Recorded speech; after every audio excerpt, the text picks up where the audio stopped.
morning and welcome back to Worship Wednesday with me, Megan, every single Wednesday right here on Practical Faith. Meaningless. Everything is meaningless. This comes from one of my favorite books called Ecclesiastes, and it's in the Old Testament. And for me, when I read the book of Ecclesiastes, it's kind of like come back to earth. That's what I feel like when I read the book of Ecclesiastes. Though throughout the entire Bible, it's like there's all this meaning. Everything has a space. Everything, a lot of the things are double-fold. But then comes Solomon and he writes, it's all meaningless. Obviously not the word. That's not what he meant. But he goes, everything is meaningless. Are you excited about something? It's meaningless. Are you afraid of something? It's meaningless. Are you in anticipation of something? It's meaningless. And he goes on to explain what actually has meaning. In Ecclesiastes 12 verse 13, and he says, fear the Lord and keep his commandments, for that is the duty of man. And when it comes to certain moments in our life, certain seasons, the Lord brings us to a certain point to come back and obey. If you go and read, again, one of the most popular verses, I think it's probably the most popular verse and the most controversial verse throughout the Bible, is in Matthew, I think it's 6 verse 33.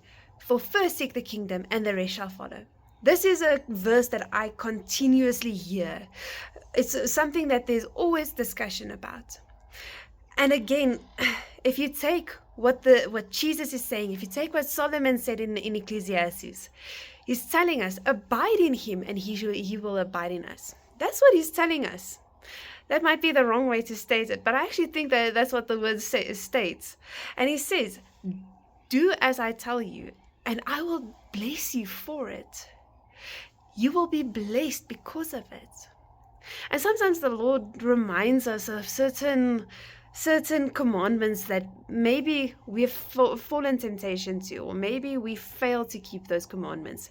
And he brings us back to earth, especially when you're praying for big things. He brings you back and he goes, okay, but remember that one thing. And sometimes, I think sometimes it's a bit scary, because turning it from your old ways can at times be very, very frightening, because you're like, okay, but what if we do all this and it doesn't go anywhere? Or, you've got all these fleshly thoughts.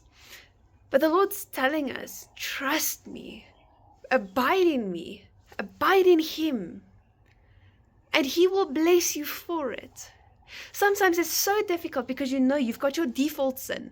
You've got that one thing that you cannot break. And sometimes it's so hard to break that cycle.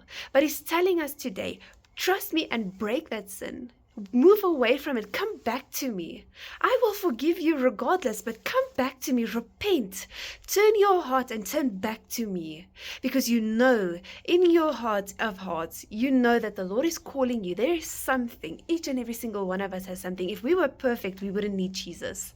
But in each and every single one of us, there is something that we cannot help ourselves to. And this is the thing that the Lord's telling us. Give it to me. The rest of it is meaningless. Come follow me, fear me, abide in me, do what I'm asking of you, because the rest is meaningless. We forget oftentimes that we've only got, if we're lucky, if we're one of the lucky ones, we've got 80 years on this planet, 80 years of this life.